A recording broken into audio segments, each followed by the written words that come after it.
Good afternoon, everyone, and welcome to this webinar with Britannica, focusing on saving time planning lessons with Britannica through school through your Hub account. So first off, thank you for joining me this afternoon. I know it's a bit later in the day. My name is Holly, just to give you a quick introduction. So I work as a curriculum specialist at Britannica.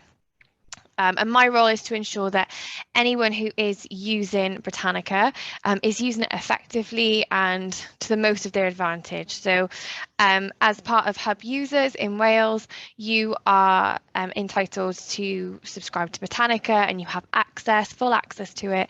And that is what I'm going to be showing you today and how, like I said, it's going to save time planning lessons.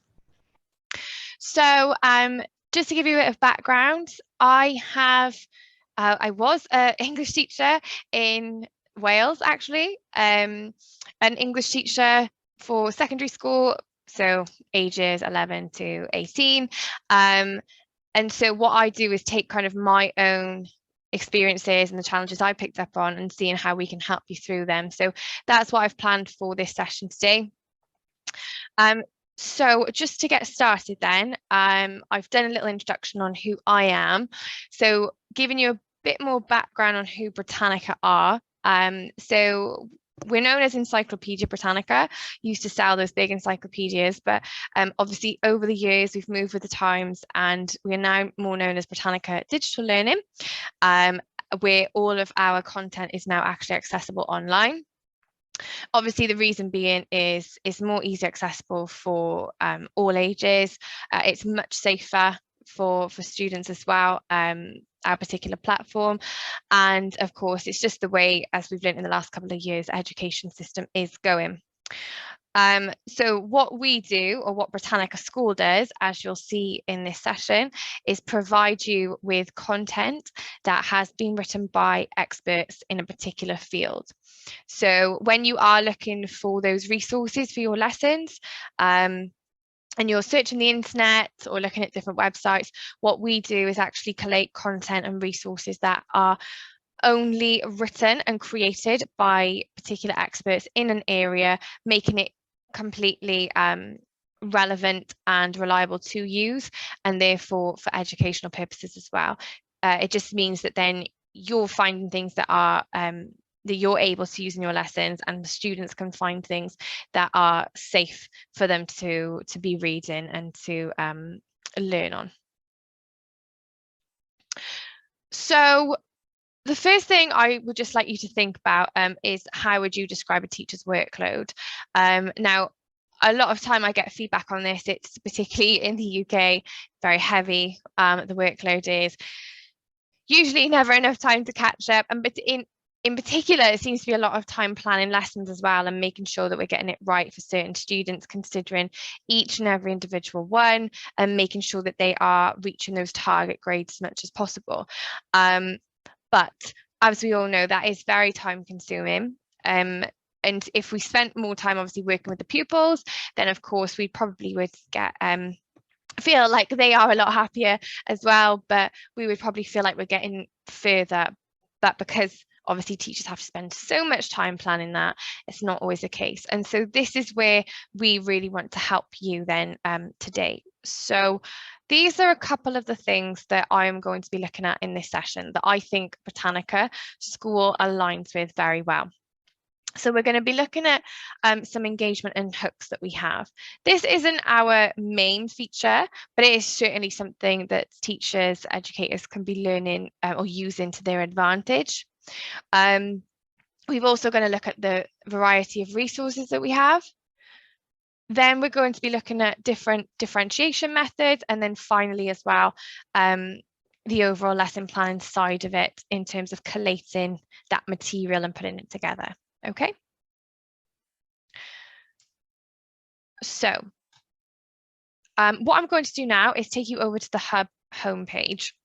So if you log into your Hwb account, this is what you should see. Already on your screen, or if you click menu, whichever one, but already on your screen, you'll have a little Britannica digital learning sign. Okay, so we are on the home screen just for you to click straight on into. There you go. Okay, so when I click onto that, it takes me to a little bit of information about who Britannica Digital Learning are. Now, we've been working with Hub for years now. So again, we've got that little overview. We do these events as well where we focus on different things, and you can access Britannica School very easily through this particular area. Okay, so we have got Britannica Image Quest, which we're not going to focus on for this session in particular. That's all around like the images that we supply. You'll get an idea of what that is when you look at Britannica School today, because we'll show you this and you'll get an idea that that is the Britannica School version, but in images. So as you can see, we have 3 levels. So we're already going into the differentiation side of this. So we have 3 levels in Britannica School. Foundation, so this is going to be for primary, secondary, intermediate level, and then advanced is going to be your 6th form, okay, or maybe pupils that need a bit of a challenge. For this session, I am going to stick in the intermediate level, just in this middle section here. Okay, and I'm going to click in and it'll take me straight to Britannica School's homepage. Now, just because we clicked into intermediate, it doesn't mean you can't range which levels you go in. Now that you're in Britannica School, fine, you have access to all 3.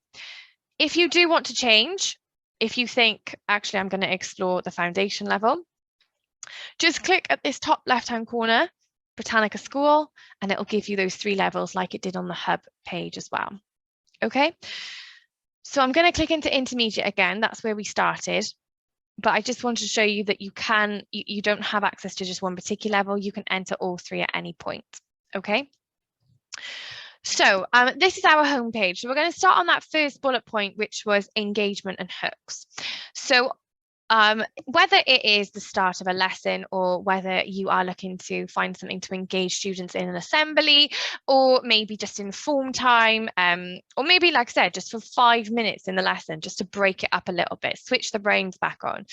If we take you through this homepage, we can supply you with quite a few different features.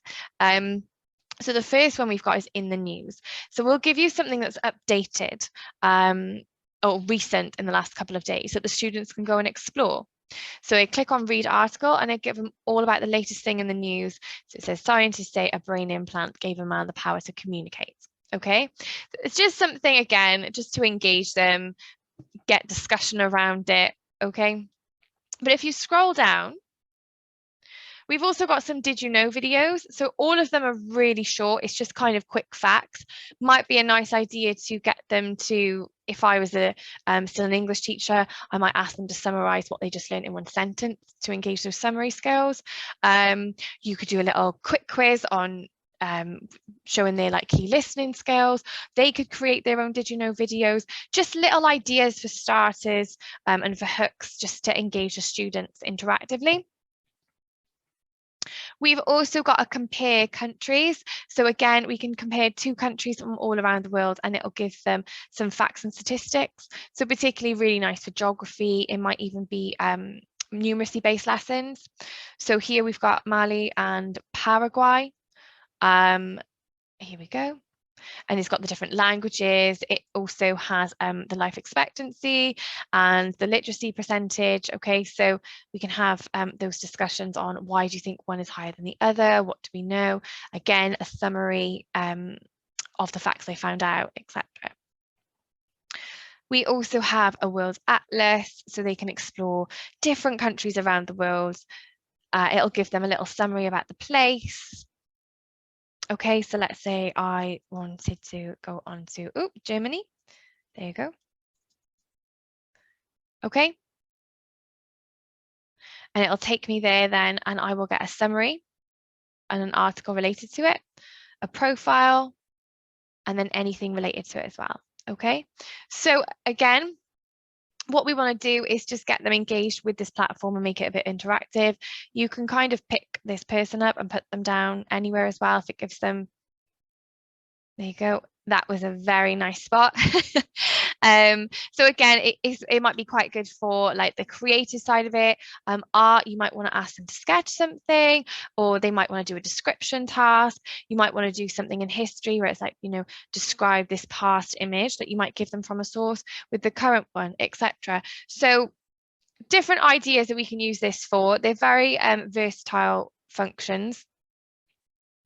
Okay, and these just all sit on the homepage. We've also got down at the bottom here news of the day. So again, really good for just generally having discussions at the start of the day. What's in the news, any current affairs, particularly students need to learn to familiarize themselves with topics in the news and current affairs. So it's quite nice to have that on easily accessed for them. Okay.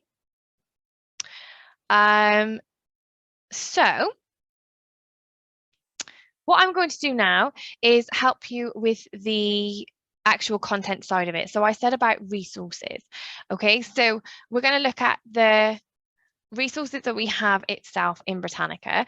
I'm going to go with just a really popular topic that will be taught in, I can imagine, all schools.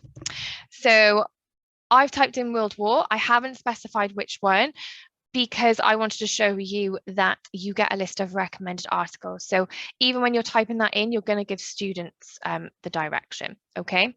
But I'm going to type in World War I and do a search. Okay, so here we go. I have a search here now. I did a very specific search. So we got World War I where the article comes up. If I was to go again, which I showed someone earlier, just to show you the difference. I go on view results for war. I get many more. Okay, so the reason why I wanted to show you that contrast is because actually, if you were to type World War I into Google, you would get thousands and thousands and thousands of results. Okay, not all of them would be relevant. Not all of them would be safe for the students to access or particularly reliable.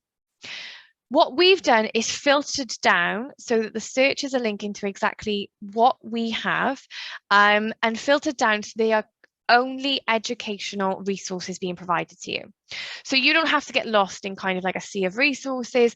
We only publish the ones that are going to be relevant and reliable for you to use. Even now, I've done a broad search on war in general, and I've got just shy of 6,000 results in level 2.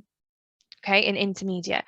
So again, you can see that whilst we do have a large bank of resources, we also have resources that are purely just for classroom purposes, as opposed to just putting anything on here that has been published.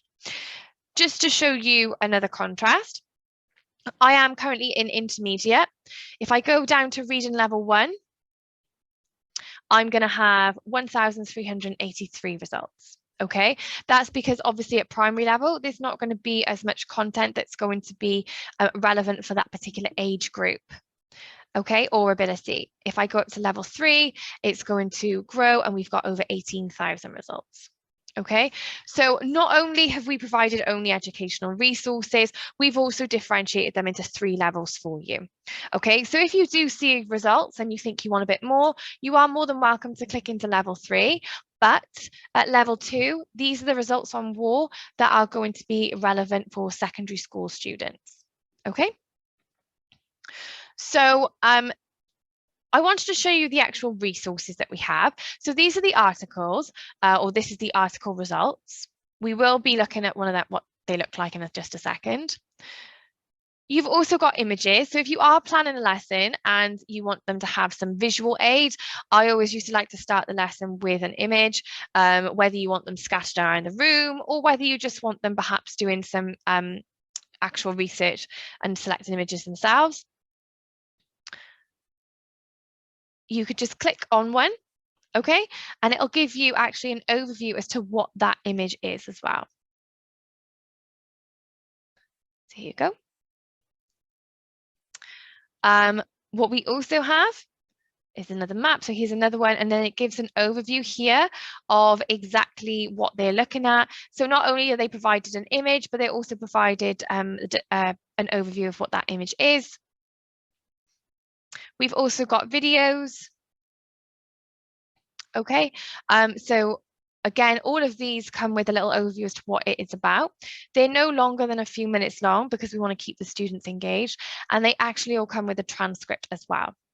Okay, so if you want them making notes, or if you want them reading as they're following the voice at the same time, they can have that in front of them quite easily. We also have a dictionary.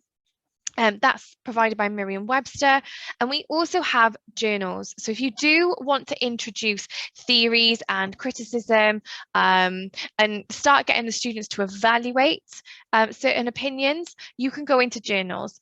All of our content is strictly informative and factual because we just want to teach the students what they need to know and the facts about the topic.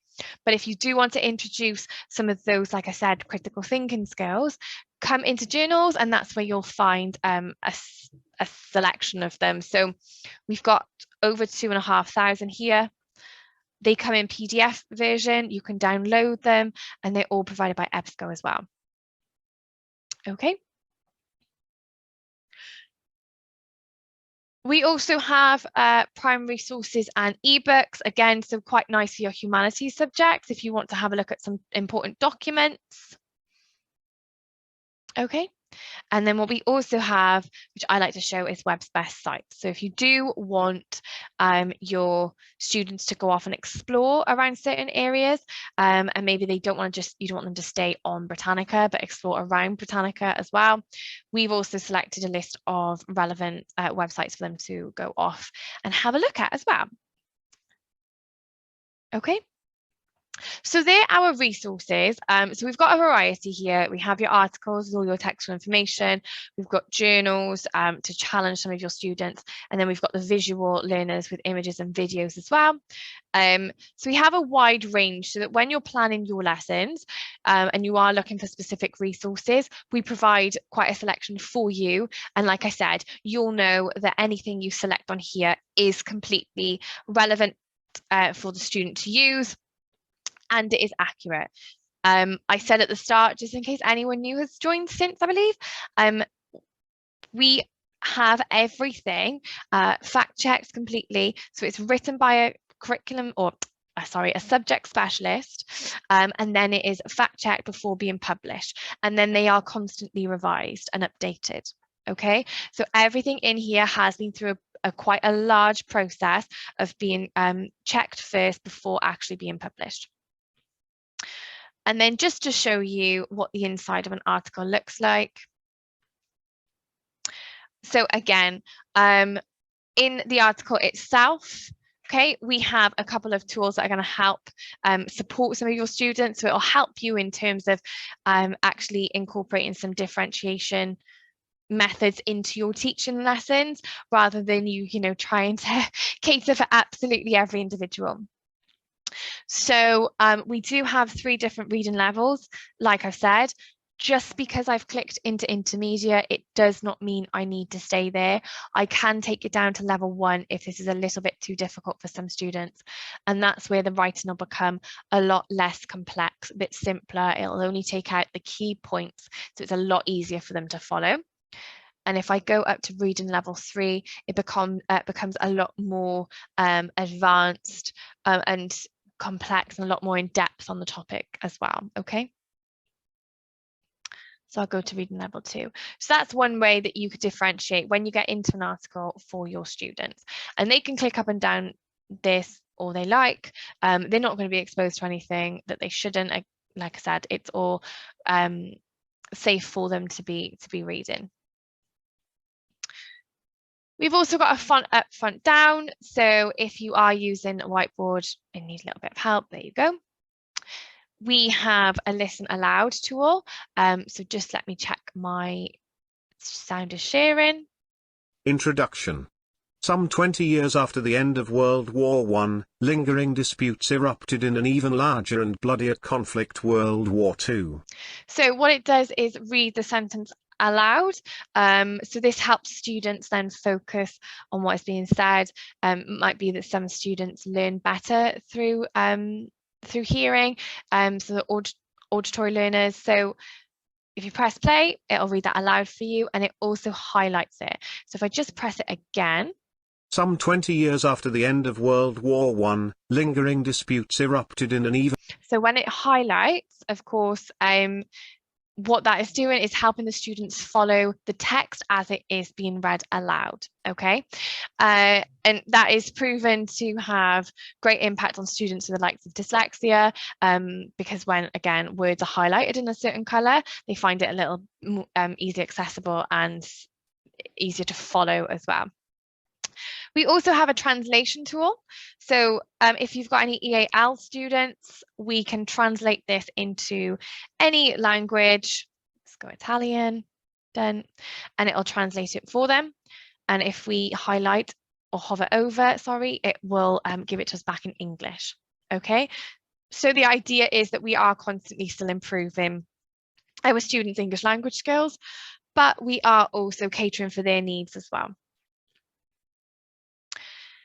And we also have a citation tool. So again, just want to highlight that the safety of it and how we can allow students to explore. Everything comes ready cited. Okay. So there's some of the differentiation techniques you could also be using with our resources. So again, just giving the students an article in themselves, you're also giving them a number of different, let's say, features that'll help them follow the text at their own speed or at their own pace and within their own time and ability. Okay, so we have those built into all of our articles as well. And then finally, so my final point was to look at how to organize all of this. So a nice way then to put all of this content together. So let's say, you know, you've had a look at some of these resources, you really like a few of them for a particular topic you're teaching at the end of term. Okay, obviously it'd be great, we can just bookmark them, but in terms of having them in like one neat space and having everything together, we do offer a My Britannica area. So everything you've seen so far, you have access to Britannica through Hwb. On this particular workspace, you just need to put a username and a password, okay? So it'll be at no extra cost to you. It's just a case of creating your own account with a username and password, and students can do this as well. It just means then that you're getting your own space to personalize or collate some of the content that you want. So every time I want to use something, I can just click on this star. So let's say I liked this article and I'm teaching this at the end of next week. I could just click favorite here and it'll just go straight into the My Britannica area. And I can also add it to a particular folder or create a new folder as well. So these are called resource packs. Okay, so I've added it to one called World War II already, and one on Remembrance Day and one on D-Day. Okay, so I can organize these however I like. And when I go into My Britannica up here now, you'll see anything that I have favorited in my favorites. So whether that's an article, an image, a video, or a journal. And you can also see any of the resource packs I've created as well. Okay, and within those resource packs, anything that I've recently moved. So we've recently put one together on island environment for a school. And what we've done is then collect, obviously, all of the resources that are relevant or that I wanted to use for this particular topic. Okay, and once you have done that, once you have collated everything, you can edit the pack. That'll allow you to put a grade level in, a description of why, maybe when you want to use it. You can add your own content, so you can add a mark scheme or any of the worksheets, essentially create a scheme of learning. So let's say Britannica is the place where you'll find your resources, and you will collect that, pop it into a folder, and then if you click edit pack, you can also add your own personalized things to it as well. Once you've done that, you can add notes. So if you want to set tasks, you could even say, read this by, I don't know, Wednesday. Okay. If you wanted to give them a model answer of something, give them a question that they've got to answer. So essentially what you could do is use these notes to either tailor for students' needs or to set tasks. And then once they're done, you can share as well. Okay, so once you have collected everything you want to, once you've made any of the notes, added anything in, you could actually share this pack. Each of them have an individual unique link. So you could just copy it via a link and your students have access via email or through Google Classrooms and Microsoft Teams. Okay, so there's many different ways that you can share this particular link. The students can't edit these packs, they'll just get access to what you're giving them. Okay. So overall, that's kind of a tour, a 20-25 minutes tour on how Britannica can help you then with your lesson planning. And so now I just want to say thank you so much for joining this session with Britannica. Remember that the Britannica platform itself is easily built within the Hub platform. You just need to log in and it'll be there. And yes, let's just see if there's time for any questions. So any questions, feel free to pop in the chat box now.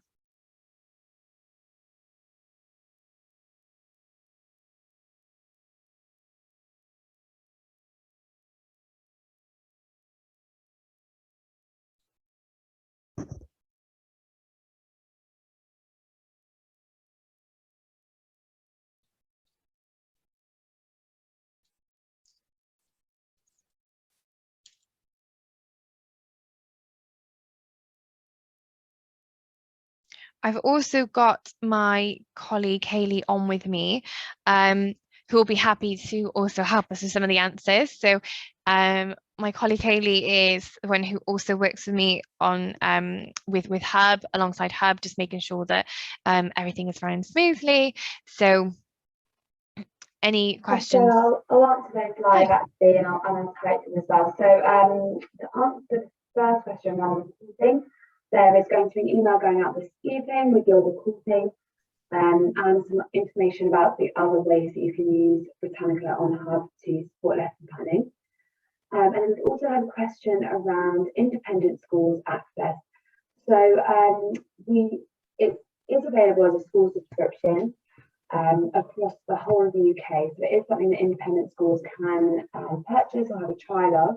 But at the moment, within the kind of Hub setting, you would have to have a Hub login in order to access Britannica in this way. So if you'd like any further information about independent school access, then we can certainly include a contact in the email so you can ask that question, maybe get a trial set up.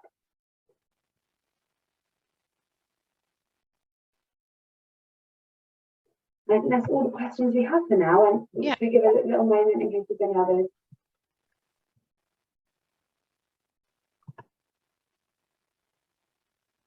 Great, so thank you so much for joining. And yes, no problem. Hayley can definitely share information with you about a free trial. That's not a problem at all. If you wouldn't mind sending to, or actually Hayley should have your email from the registration form. So yeah, I'll get in touch with some details and any support you can offer during that period, let us know. Great. All right. Well, thank you so much for